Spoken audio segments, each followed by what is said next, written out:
Friends എല്ലാവർക്കും നമസ്കാരം. നമ്മുടെ ഇഷ്ടപരമ്പരയുടെ ഇന്നത്തെ വിശേഷങ്ങളിലേക്ക് ഏവർക്കും സ്വാഗതം. അങ്ങനെ അടിപൊളി എപ്പിസോഡാണ് കേട്ടോ ഇന്ന് നമ്മളെ കാത്തിരിക്കുന്നത്. അപ്പം അനുശ്രീയാണെങ്കിൽ പുറത്തിറങ്ങി കഴിഞ്ഞതിന് ശേഷം വക്കീൽ വന്ന് സംസാരിക്കുകയാണ്. അനുശ്രീ ചെയ്തത് തീരെ ശരിയായില്ല, ഇങ്ങനൊരു തീരുമാനം എടുത്തിരുന്നെങ്കിൽ പിന്നെ കുട്ടി എന്തിനാ ഈ കേസുമായിട്ട് കോടതി വരെ വന്നത് എന്ന് ചോദിക്കുക. എന്നിട്ട് വക്കീൽ അവിടെ നിന്ന് പോവാണ് കേട്ടോ. അപ്പോൾ പെട്ടെന്ന് അനു ബാലനോട് ചോദിക്കുക, അച്ഛനും എന്നോട് ദേഷ്യമുണ്ടോ എന്ന് ചോദിക്കുക. എന്തിനാ മോളെ, നീ എന്നോട് നേരത്തെ തന്നെ കാര്യങ്ങളൊക്കെ പറഞ്ഞിരുന്നു ല്ലേ, എന്നോട് പറഞ്ഞിട്ടല്ലേ നീ ഇങ്ങനെ ഒരു തീരുമാനം എടുത്തത് എന്ന് പറയാം. അപ്പോൾ ആര്യനാണെങ്കിൽ ഇത് ഉൾക്കൊള്ളാൻ പോലും സാധിക്കുന്നില്ലേ. അപ്പോൾ ആര്യൻ അനുവിൻ്റെ അടുത്തേക്ക് ചെന്നിട്ട് ചോദിക്കും, നീ എന്ത് പരിപാടി അനു കാണിച്ചത്? ഇങ്ങനൊരു തീരുമാനം എടുക്കുന്നതിന് മുന്നേ നിനക്ക് ഞങ്ങളോട് ആരോടെങ്കിലും ഒന്ന് പറയായിരുന്നില്ലേ? 7 വർഷമെങ്കിലും മിനിമം അവന് തടവ് ശിക്ഷ കിട്ടിയേനെ, ഇതിപ്പം അവനെ വെറുതെ വിട്ടിരിക്കുന്നു എന്ന് ദേഷ്യത്തോടു കൂടി പറയാം. അപ്പോൾ ആര്യൻ ചേട്ടൻ്റെ ദേഷ്യം കാണുമ്പം അനുവിനും എന്തോ പോലെ ആവുകയാണ് കേട്ടോ. ആര്യൻ ചേട്ടാ, പല കാരണങ്ങൾ കൊണ്ടാണ് ഞാനിങ്ങനൊരു തീരുമാനം എടുത്തത് എന്ന് പറയാം. എന്ത് കാരണങ്ങൾ, നിനക്ക് എന്ത് കാരണങ്ങളാണ് ഉള്ളത് എന്ന് ചോദിക്കുക. അലോക് ശിക്ഷിക്കപ്പെട്ടാൽ അമ്മാമ്മയുടെ അവസ്ഥ എന്താകുമെന്ന് എനിക്ക് മനസ്സിലായി എന്ന് പറയാം. അമ്മയോട് പറഞ്ഞ കാര്യങ്ങളൊക്കെ ഞാൻ കേട്ടിരുന്നു എന്ന് അനുശ്രീ പറയാണ്. അനുശ്രീക്ക് സംഭവിച്ചതൊക്കെ ഓർക്കുമ്പോൾ എൻ്റെ നെഞ്ച് നീറുന്നുണ്ട്, പക്ഷേ അലോക് ശിക്ഷിക്കപ്പെട്ട നെഞ്ചു പൊട്ടി ഞാൻ മരിച്ചു പോകും എന്ന് ഗോമതിയോട് ഇന്ദ്രാമ്മ പറഞ്ഞ വാക്കുകളാ നമ്മുടെ അനുശ്രീ ആര്യനോട് പറയാം. അത് മാത്രമല്ല ആര്യൻ ചേട്ടാ, മിത്രച്ചിയുടെ സഹോദരനാ അലോക്. ആര്യൻ ചേട്ടന് എന്തെങ്കിലും സംഭവിച്ചാൽ എനിക്ക് സഹിക്കാൻ പറ്റുമോ? അതുപോലെ തന്നെയല്ലേ മിത്രച്ചിക്കും. അലോക് ശിക്ഷിക്കപ്പെട്ടാൽ മിത്രച്ചി ഒരിക്കലും അത് സഹിക്കില്ല, എത്രമാത്രം വേദനിക്കും. ഞാൻ എല്ലാവരെയും കുറിച്ച് ഓർത്തു, അതുകൊണ്ടാണ് ഞാൻ ഇങ്ങനൊരു തീരുമാനം എടുത്തത്. അതുമാത്രമല്ല, ജയിലിൽ കിടന്ന ഈ കുറച്ച് ദിവസങ്ങൾ അലോകിന് നല്ല മാറ്റം ഉണ്ടായിട്ടുണ്ടെന്നാണ് എനിക്ക് തോന്നുന്നത്. അവൻ ചിലപ്പം നല്ല രീതിയിലേക്ക് വരുമായിരിക്കും. എൻ്റെ പൊന്നനു, അതൊക്കെ അവൻ്റെ അടവുകളാ, നീ അതൊക്കെ വിശ്വസിച്ചോ എന്ന് ചോദിക്കാം. അല്ല ഏട്ടാ, അവന് മാറ്റം ഉണ്ടെന്നാണ് എനിക്ക് തോന്നുന്നേ, അവന് യഥാർത്ഥത്തിലുള്ള മാറ്റം തന്നെയാ. എൻ്റെ അനു, നീ ഇങ്ങനെ പൊട്ടിയായി പോയല്ലോ എന്ന് ആര്യൻ പറയുമ്പോഴത്തേക്കും ബാലൻ തടയും. ആര്യ, ദേ ഇപ്പോൾ ഇതിനെപ്പറ്റി ഇനി സംസാരിക്കണ്ട എന്ന് പറയാം. അപ്പം ബാലൻ എതിർത്ത് പറഞ്ഞതുകൊണ്ട് ആര്യൻ ആ സംസാരം അവിടെ നിർത്തുവാണ് കേട്ടോ. എന്തായാലും ഗോമതിക്ക് നല്ല സന്തോഷമായിട്ടുണ്ട്. ഇതേ സമയം അലോകിനെയായിട്ട് അച്യുതനും അലോകിൻ്റെ വക്കീലും കൂടി പുറത്തേക്ക് ഇറങ്ങി വരികയാണ് കേട്ടോ. എന്തായാലും മകൻ പുറത്തിറങ്ങിയതിൽ വലിയ സന്തോഷമുണ്ട്. പെട്ടെന്ന് തന്നെ അച്യുതൻ അലോകിനെ പിടിച്ചുകൊണ്ട് പോകാനായിട്ട് തുടങ്ങാം. പെട്ടെന്നാണെങ്കിൽ വക്കീൽ വരികയാണ്. അച്യുത, ഇങ്ങനൊരു ടെസ്റ്റ് ഞാൻ തീരെ പ്രതീക്ഷിച്ചില്ല. സകല തെറ്റുകളും അലോക് ഏറ്റു പറഞ്ഞപ്പോൾ എല്ലാം അവസാനിച്ചു എന്നാണ് ഞാൻ കരുതിയത്. അനുശ്രീ കേസ് പിൻവലിക്കുമെന്ന് ഞാൻ തീരെ പ്രതീക്ഷിച്ചില്ല. അവൾ അങ്ങനെ ചെയ്തില്ലായിരുന്നെങ്കിലേ 10 വർഷം നീ ആ അടവ് ശിക്ഷ അനുഭവിച്ച് അകത്ത് കിടന്നേനെ എന്ന് വക്കീൽ പറയാൻ കേട്ടോ. അത് കേൾക്കുമ്പം അനുവിനെ തന്നെ നോക്കി നിൽക്കുക അലോക്. പെട്ടെന്ന് അനുശ്രീയുടെ അടുത്തേക്ക് പതിയെ നടന്നു പോവാ. ഇവനിത് എന്താ ഈ കാണിക്കുന്നത് എന്നുള്ള രീതിയിൽ അച്യുതൻ നോക്കി നിൽക്കുക. എടാ, നീ ഇത് എങ്ങോട്ടാടാ ഈ പോകുന്നത് എന്ന് ചോദിക്കാം. അപ്പം അനുശ്രീ തിരിഞ്ഞു നിന്ന് അച്ഛനോടും അമ്മയോടും സംസാരിക്കുമായിരുന്നേ. പെട്ടെന്ന് അനു എന്ന് പറഞ്ഞ് അലോക് വിളിക്കുകയാണ്. അപ്പം അനു ആണെങ്കിൽ അലോകിനെ തിരിഞ്ഞു നോക്കുക. ആര്യനും അലോക് അങ്ങോട്ട് വരുന്നത് കാണുന്നുണ്ട്. ഇവനെന്തിനാ അങ്ങോട്ട് പോയത് എന്ന് അച്യുതനപ്പോൾ വക്കീലിനോട് ചോദിക്കുകയാണ്. അയ്യോ ബാലട്ട, ദേ അലോക് എന്ന് ഗോമതി പറയാണ്. അലോക് ആണെങ്കിൽ അനുവിൻ്റെ അടുത്തേക്ക് വരിക. പെട്ടെന്ന് എടാ എന്നും പറഞ്ഞ് ആര്യൻ അവർക്കിടയിലേക്ക് കയറാൻ തുടങ്ങുമ്പം ബാലൻ തടയും. ആര്യ, വേണ്ട, നീ ഇതെന്താ കാണിക്കാൻ പോകുന്നേ? ഇത് കോടതി വരാന്തിയാ. അവൻ എന്തായാലും അവളോട് മോശമായിട്ട് പെരുമാറാനൊന്നും പോകുന്നില്ല എന്ന് പറയാം. അപ്പം എന്താ ഇവിടെ സംഭവിക്കുന്നതെന്നുള്ള രീതിയിൽ എല്ലാവരും നോക്കി നിൽക്കുക. പെട്ടെന്ന് അലോക് അനുവിൻ്റെ 2 കാലിലേക്കും അങ്ങ് വീണ് കിടക്കുക. എന്നിട്ട് പൊട്ടിക്കരയുവാണ്. അലോക്, ഇതെന്താ ഈ കാണിക്കുന്നത്? ശേ അലോകെ, നീ എഴുന്നേറ്റേ എന്ന് പറയാം. അച്യുതന് അതൊട്ട് സഹിക്കാൻ കഴിയുന്നില്ല. അലോകാണെങ്കിൽ അനുവിൻ്റെ കാല് കെട്ടിപ്പിടിച്ച് പൊട്ടിക്കരയാണ് കേട്ടോ. അലോക, നീ ഇതെന്താ ഈ കാണിക്കുന്നേ? നീ എഴുന്നേറ്റ് മാറിക്കേ എന്ന് പറയാം. അപ്പം ചുറ്റും നിന്ന ആൾക്കാരെല്ലാം ഇത് ശ്രദ്ധിക്കുകയാണ് കേട്ടോ. അവിടെ നിന്ന ആൾക്കാരെല്ലാം ഈ ദൃശ്യത്തിൻ്റെ വീഡിയോ പിടിക്കുന്നുണ്ട്. അനു, എല്ലാത്തിനും മാപ്പ്, നീ എന്നോട് ക്ഷമിക്കാനു, ഞാൻ ഒരുപാട് തെറ്റുകൾ നിന്നോട് ചെയ്തിട്ടുണ്ട്, എന്നോട് ക്ഷമിക്കാനു, നീ കേസ് പിൻവലിക്കുമെന്ന് സ്വപ്നത്തിൽ പോലും ഞാൻ വിചാരിച്ചില്ല അനു, നീ കാരണമാണ് ഞാൻ രക്ഷപ്പെട്ടത് എന്ന് പറഞ്ഞ് വീണ്ടും കരയുവാണേ. എൻ്റെ തെറ്റുകൾ നീ ക്ഷമിക്കുമെന്ന്, എനിക്ക് മാപ്പ് തരുമെന്നും ഞാൻ ഒരിക്കലും കരുതിയില്ല അനു എന്ന് വീണ്ടും പറയാം. അലോക്, നീ ഒന്ന് എന്ന്. അപ്പോൾ അനുശ്രീ വീണ്ടും പറയാം, ഞാൻ നിന്നെ ഒരുപാട് വേദനിപ്പിച്ചിട്ടുണ്ട്, അറിഞ്ഞുകൊണ്ട് ദ്രോഹിച്ചിട്ടുണ്ട്, എല്ലാത്തിനും ഞാൻ മാപ്പ് പറയുക, എൻ്റെ എല്ലാ തെറ്റുകൾക്കും ഞാൻ നിന്നോട് മാപ്പ് ചോദിക്കുക എന്നും പറഞ്ഞ് വീണ്ടും അനുശ്രീയുടെ കാലിൽ വീണ് കരയാണ് കേട്ടോ. അനുവാണെങ്കിൽ അലോകിനെ മാറ്റാൻ ശ്രമിക്കുന്നുണ്ട്, പക്ഷെ അലോക് മാറുന്നേ ഇല്ല. എന്നോട് ക്ഷമിക്കുന്നു പറഞ്ഞ് വീണ്ടും കരയുക. ഇവനിതെന്താ ഭ്രാന്തായോ എന്ന് അച്യുതനപ്പം പറയാണ് കേട്ടോ. അപ്പോൾ ആ ദൃശ്യം കണ്ടു നിൽക്കുന്ന എല്ലാവർക്കും ഒരു മനസ്സലിവ് തോന്നുക. എനിക്കറിയാം ഒരിക്കലും നിനക്ക് എന്നോട് ക്ഷമിക്കാൻ കഴിയില്ലെന്ന്. അത്രയേറെ ഞാൻ നിന്നെ വേദനിപ്പിച്ചിട്ടുണ്ട്. പക്ഷെ എന്നോട് ക്ഷമിക്ക്, വിടലോക്, നീ എൻ്റെ കാലിൽ നിന്ന് വിട് എന്ന് അപ്പം അനുശ്രീ വീണ്ടും പറയാം. എല്ലാത്തിനും നിന്റെ കാലിൽ പിടിച്ച് ഞാൻ മാപ്പ് ചോദിക്കാം, എന്നോട് ക്ഷമിക്കുക എന്ന് പറഞ്ഞ് വീണ്ടും കാലിൽ തന്നെ പിടിക്കാം. അപ്പം അച്യുതന് അങ്ങ് ദേഷ്യം വരിക. എഴുന്നേക്കടാ, നീ ഇതെന്തായി കാണിക്കുന്നത്? ഇവളുടെയൊക്കെ കാല് പിടിക്കുന്നോ? എന്നെ നിനക്ക് ഭ്രാന്തായോ? എടാ മാനം കെട്ടവനെ, ഇതിലും ഭേദം നീ ആ ജയിലിൽ കിടക്കുന്നതായിരുന്നു എന്ന് അച്യുതൻ പറയാം. കാല് പിടിക്കാൻ പോയിരിക്കുന്നു, നാണം കെട്ടവൻ. അപ്പം ആലോക് അതൊന്ന് ശ്രദ്ധിക്കുന്ന പോലും ഇല്ലേ. വീണ്ടും അനുശ്രീയുടെ നേരെ തിരിയാ. എടാ, സിൻസിയറായിട്ടാ നീ എന്നെ സ്നേഹിച്ചത്, അതെനിക്ക് നന്നായിട്ട് അറിയാം. പക്ഷേ എൻ്റെ സ്നേഹം അത് കളങ്കപ്പെട്ടതായിരുന്നു. എൻ്റെ സ്നേഹത്തിൽ ഒരു സിൻസിയറിറ്റി ഇല്ലായിരുന്നു.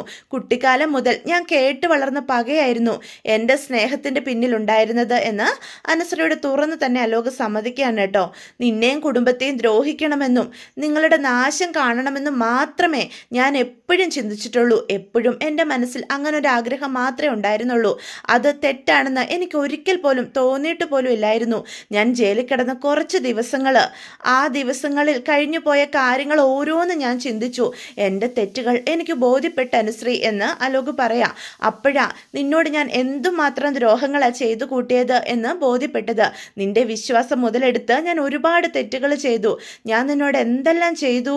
നിന്നെ സ്നേഹിക്കുന്നതായിട്ട് അഭിനയിച്ച് ചതിപ്പെടുത്താൻ തന്നെയായിരുന്നു എൻ്റെ ഉദ്ദേശം എന്ന് പറയാം. അപ്പം ഇതെല്ലാം കേട്ട് നിൽക്കുന്ന ബാലനും ഗോമതിയും സ്തംഭിച്ച് നിൽക്കുക.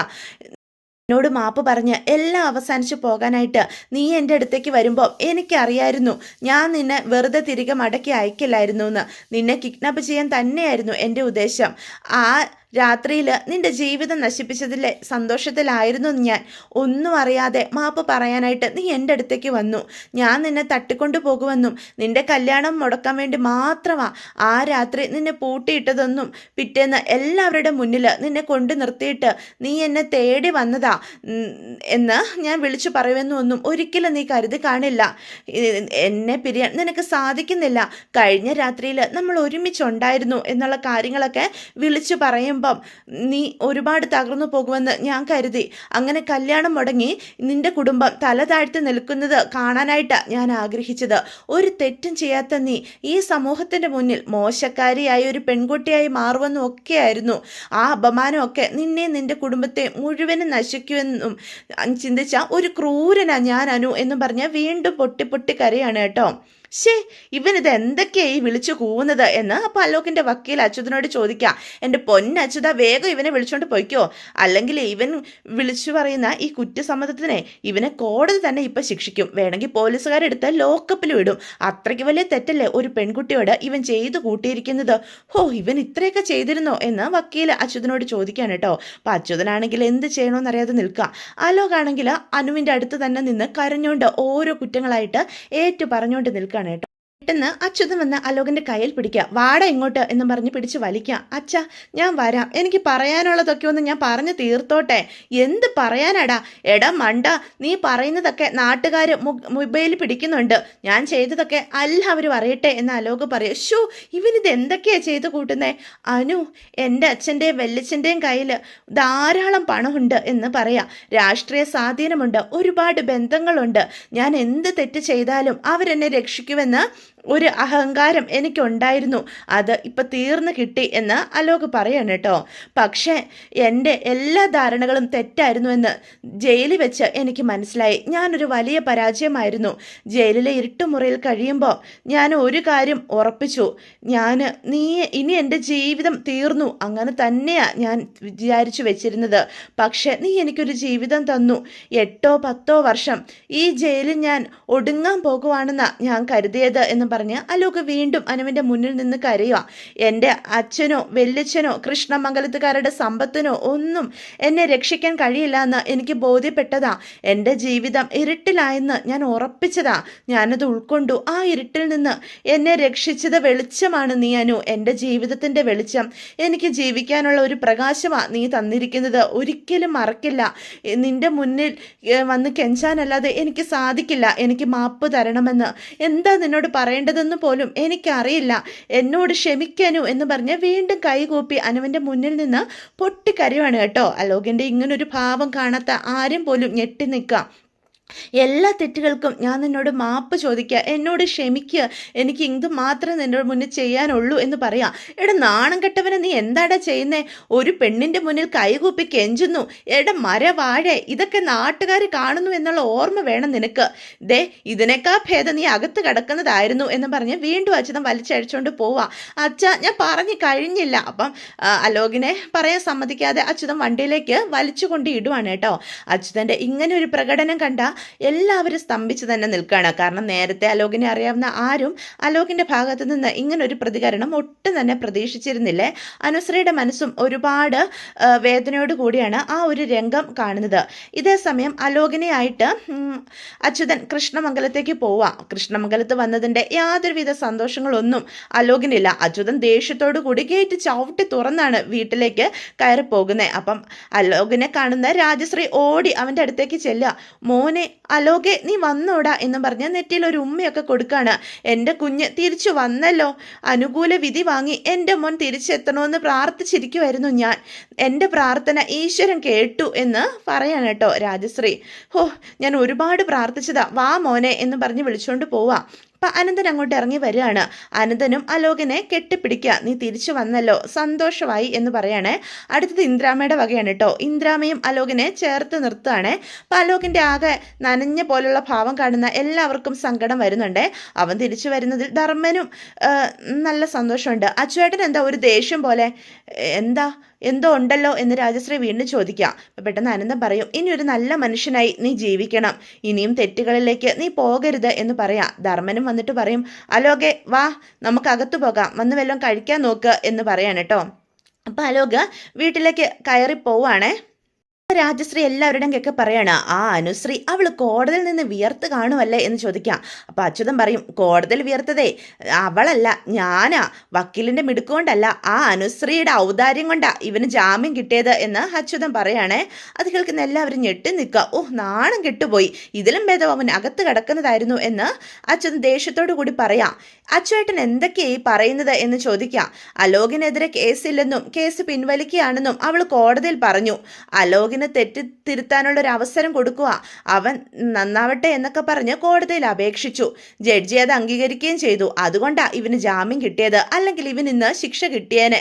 അനുശ്രീയുടെ ഔദാര്യത്തെക്കുറിച്ച് ജഡ്ജി പ്രത്യേകം പരാമർശിക്കുകയും ചെയ്തു. നാണിച്ച് തല കുനിച്ചു പോയി. എന്തായാലും അതൊരു നല്ല കാര്യമല്ലേ അച്യുത? വക്കീല് വാദിച്ച് വെറുതെ വിട്ടു എന്ന് പറയുന്നതിനേക്കാളും എനിക്ക് സന്തോഷം തോന്നുന്നത് ഇപ്പോഴാ എന്ന് ഇന്ദ്രാമ്മ പറയാണ് കേട്ടോ. അലോകിനും ഇന്ദ്രാമ്മയുടെ സംസാരം കേൾക്കുമ്പോൾ സന്തോഷമാവുക.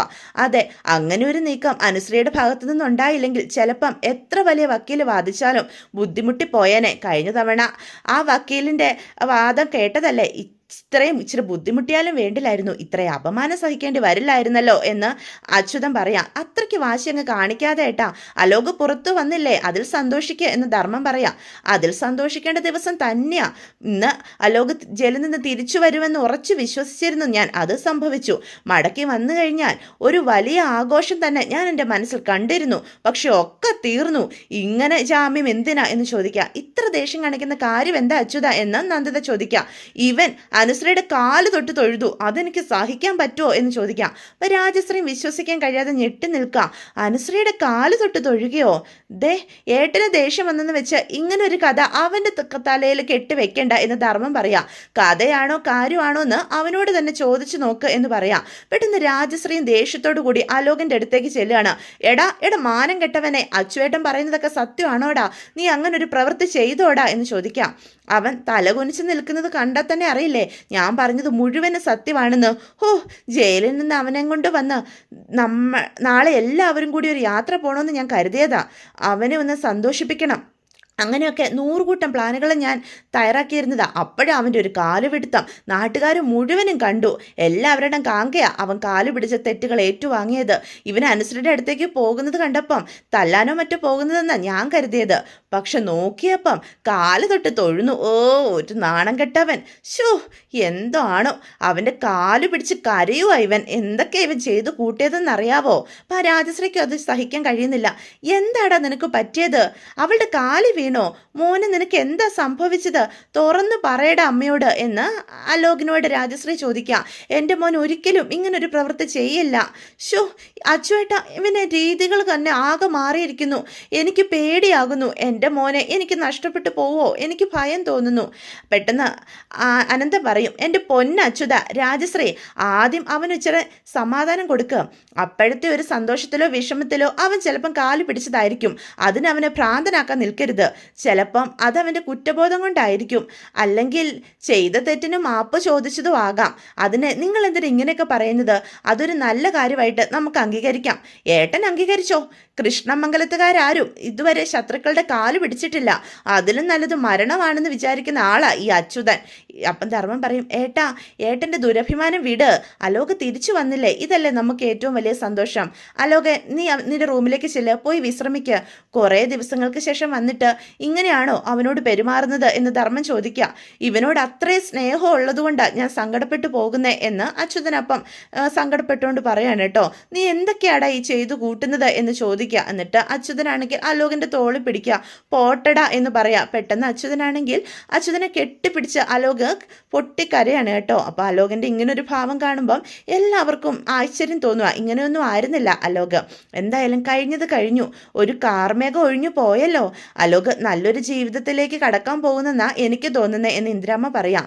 അലോകെ, നീ ചെല്ല്, നീ പോയി വിശ്രമിക്കുക എന്ന് അനന്തനും പറയാണ് കേട്ടോ. അപ്പൊ അലോക് അവന്റെ റൂമിലേക്ക് പതിയെ കടന്നു പോവാം. അവൻ്റെ പിന്നാലെ തന്നെ രാജശ്രീയും പോകാൻ തുടങ്ങുമ്പം എല്ലാവരും വിലക്കും. അവൻ പോട്ടെ എന്ന് പറയാം. പെട്ടെന്ന് രാജശ്രീ പറയും, ആനന്ദേട്ട, അച്ചുവേട്ട, കുറേ ദിവസം ജയിലിലെ ഇരുട്ടുമുറിയിൽ കിടന്നിട്ട് മനസ്സൊന്ന് ആടിപ്പോയതാണോ, അതോ ഏതെങ്കിലും ഡോക്ടറെ കാണിച്ചാലോ അച്ചുവേട്ട എന്ന് വീണ്ടും ചോദിക്കാം. അപ്പം ധർമ്മം പറയും, ഏടത്തി, ഒരു ഡോക്ടറെയും കാണിക്കണ്ട. നേരത്തെ ആയിരുന്നു അവൻ്റെ മനസ്സിൻ്റെ കുഴപ്പം, ഇപ്പം നോർമലായി. വാടി എന്നും പറഞ്ഞ് സുകന്യെ വിളിച്ചുകൊണ്ട് ധർമ്മൻ അവൻ്റെ റൂമിലേക്കും പോവാണ് കേട്ടോ. അച്ചുവേട്ട, നമ്മുടെ മോൻ അവൻ എന്തു പറ്റിയേട്ടാ എന്ന് വീണ്ടും ചോദിക്കാം. നമുക്ക് നോക്കാം എന്ന് പറയുകയാണേ. അപ്പം രാജശ്രീ ആണെങ്കിൽ ഇങ്ങനെയൊക്കെ കേട്ടിട്ട് ഒട്ടും തന്നെ ഉൾക്കൊള്ളാനായിട്ട് സാധിക്കുന്നില്ല. പകയും പ്രതികാരവും ഒന്നും ഇല്ലാത്ത മകനെ അവർക്കൊട്ടും ഉൾക്കൊള്ളാൻ സാധിക്കുന്നില്ല കേട്ടോ. ഈശ്വര, എൻ്റെ കുഞ്ഞിനെ കാത്തോണേ, അവനൊരു ആപത്തും ഉണ്ടാകല്ലേ എന്ന് പറയാം. ഇതേസമയം അലോക് മുറിയിൽ വന്നതിന് ശേഷം അനുശ്രീ അവനെ വെറുതെ വിടുവാണെന്ന് പറഞ്ഞ ആ വാക്കുകളാണ് വീണ്ടും വീണ്ടും മനസ്സിലേക്ക് കടന്ന് വരുന്നത്. അനുശ്രീയും അലോകും തമ്മിലുള്ള പ്രണയ നിമിഷങ്ങളൊക്കെ അലോകിൻ്റെ മനസ്സിലേക്ക് കടന്നു വരികയാണ്. ഓരോ തവണയും ഓരോ കള്ളങ്ങൾ പറഞ്ഞ് അനുശ്രീ പുറത്തു കൊണ്ടുപോയതും പ്രണയത്തിൽ അവളെ വീഴ്ത്തിയതും ഒക്കെ മനസ്സിലേക്ക് കടന്നു വരിക. ഇതേസമയം ദേവമംഗലത്തും എല്ലാവരും ഇങ്ങനെ ടെൻഷനോടെ ഇരിക്കുകയാണ്. അനുശ്രീ കേസ് പിൻവലിച്ചത് ആർക്കും അത്ര ഇഷ്ടപ്പെട്ടിട്ടില്ല. ആരും പറയും, അനു, നീ ചെയ്തത് ഇപ്പോഴും എനിക്ക് ഉൾക്കൊള്ളാൻ പറ്റിയിട്ടില്ല. തെറ്റ് ചെയ്തവര് ശിക്ഷ അനുഭവിക്കണം. നീ എന്ത് കണ്ടിട്ട് ആ കേസ് പിൻവലിക്കാൻ തീരുമാനിച്ചതെന്നാ എനിക്ക് മനസ്സിലാകാത്തത് എന്ന് വീണ്ടും ആരും ചോദിക്കുക. അപ്പം ബാലനാണെങ്കിൽ അനുവിനെ തന്നെ ശ്രദ്ധിച്ചിരിക്കുക. മോളെ, നീ അവനെ പേടിച്ചിട്ടാണോ ഇങ്ങനൊരു തീരുമാനം എടുത്തത്, അതോ ശരിക്കും അവന് നന്നാവാൻ വേണ്ടി ഒരു അവസരം കൊടുത്തതാണോ? അല്ല, സ്വയം നന്നാവാൻ നീ അവന് കൊടുത്ത അവസരമാണ് ഇതെങ്കിൽ ആ അവസരം അവൻ യോഗ്യനാണോ എന്ന് കൂടി നീ ആലോചിക്കണമായിരുന്നു, അവനിങ്ങനൊരു അവസരം കൊടുക്കാനായിട്ട്. മോളെ, ഇത്രയും നാളും അവനും അവൻ്റെ അച്ഛനും കൂടി നമ്മുടെ കുടുംബത്തിനെതിരെ എന്തൊക്കെ ചെയ്തു, എല്ലാത്തിനും ചേർത്ത് തിരിച്ചടി കൊടുക്കാൻ കിട്ടിയ ഒരു അവസരമായിരുന്നു നീ ആയിട്ടിപ്പോൾ പാഴാക്കിയത്. നീ മാപ്പ് കൊടുത്തതുകൊണ്ട് അവൻ നന്നാവുമെന്ന് കരുതുന്നുണ്ടോ? നോക്കിക്കോ, പഴയതിലും ശക്തനായിട്ട് അവൻ തിരിച്ചു വരും. ഈ കുടുംബത്തെ ദ്രോഹിക്കുകയും ചെയ്യും, അത്ര തന്നെ എന്ന് ആരും പറയും. പാമ്പിൻ്റെ ജന്മം അവൻ. ഈ വൈരാഗ്യമെല്ലാം മനസ്സിൽ വെച്ച് അവസരം നോക്കി അവൻ കൊത്തും. എല്ലാവരും അതെല്ലാം സഹിക്കാൻ തയ്യാറായിക്കോ. നീ നോക്കിക്കോ, ഇനി നിന്റെ ലൈഫ് എങ്ങനെ തകർക്കണമെന്ന് ഒറ്റ ചിന്ത അവനുണ്ടാവുള്ളൂ. ഇനി എന്തൊക്കെ ചെയ്യാവോ അതിനൊക്കെ വേണ്ടി അതെല്ലാം അവൻ ചെയ്യും. പെട്ടെന്ന് ഗോമതി അങ്ങോട്ട് പറയാം, ദേ മതി നിർത്ത്, ഇതേ കാര്യം തന്നെ ഇനിയും പറഞ്ഞുകൊണ്ടിരിക്കേണ്ട ആര്യ എന്ന് ഗോമതി പറയാം. അപ്പം ഞാൻ പറയുന്നതാണോ തെറ്റ് എന്ന് ആര്യനപ്പം ഗോമതിയോട് ചോദിക്കാം. അല്ലടാ, നിങ്ങൾ പറയുന്നത് തെറ്റാണെന്ന് അമ്മ പറഞ്ഞില്ലല്ലോ. പക്ഷേ നിങ്ങൾ ആരും എൻ്റെ അനുവിൻ്റെ അവസ്ഥ എന്താ മനസ്സിലാകാത്ത സംസാരിക്കുന്നത് എന്ന് ചോദിക്കുകയാണ്. അമ്മ അവിടെ എന്തുമാത്രം വേദനിക്കുന്നുണ്ടായിരുന്നെന്ന് അറിയാവോ? അത് എൻ്റെ മോൾക്ക് മനസ്സിലായി, അതുകൊണ്ടാണ് അവൾ ഇങ്ങനെ ഒരു തീരുമാനം എടുത്തത് എന്ന് ഗോമതി പറയാം. വീണ്ടും ബാലൻ്റെ അടുത്ത് വന്ന് ഗോമതി ഇരിക്കുക. ബാലേട്ട എന്നും പറഞ്ഞ് വിളിക്കുക. ഇപ്പോഴും എൻ്റെ മനസ്സിനൊരു സമാധാനം കിട്ടിയത് അമ്മ വന്നെന്ന് കരഞ്ഞപ്പം എനിക്ക് സഹിക്കാൻ സാധിച്ചില്ല. ഒരു വശത്ത് എൻ്റെ സ്വന്തം മകൾ, ഒരു മറുവശത്ത് എൻ്റെ ഏട്ടൻ്റെ മകൻ. ആര് ചേർത്ത് പിടിക്കണം, ആരെ തള്ളിക്കളയണം എന്ന് എനിക്കറിയില്ലായിരുന്നു എന്ന് പറഞ്ഞ് ഗോമതി ബാലൻ്റെ മുന്നിൽ നിന്ന് കരയുക. എന്ത് ചെയ്യണമെന്നറിയാതെ ഞാൻ പെട്ടിരിക്കുമായിരുന്നു ബാലേട്ടാ. നിങ്ങൾക്ക് ആർക്കും ബുദ്ധിമുട്ടുണ്ടാവേണ്ടെന്ന് കരുതി ഞാൻ എൻ്റെ വിഷമം ആരോടും പറയാതിരുന്നതാ എന്ന് പറയാം. അപ്പോൾ അതോടുകൂടി ഇന്നത്തെ എപ്പിസോഡും അവസാനിക്കുകയാണ്. അപ്പോൾ വീഡിയോ ഇഷ്ടപ്പെടുവാണെങ്കിൽ ചാനൽ സബ്സ്ക്രൈബ് ചെയ്ത് ഒന്ന് സപ്പോർട്ട് ചെയ്യണേ. നിങ്ങളുടെ അഭിപ്രായങ്ങൾ കമൻസ് വഴി എന്നെ അറിയിക്കാനും മറക്കരുത്. ലൈക്ക് ചെയ്തും ഹൈപ്പ് ചെയ്തും ഒക്കെ ഒന്ന് സപ്പോർട്ട് ചെയ്യണം. അപ്പോൾ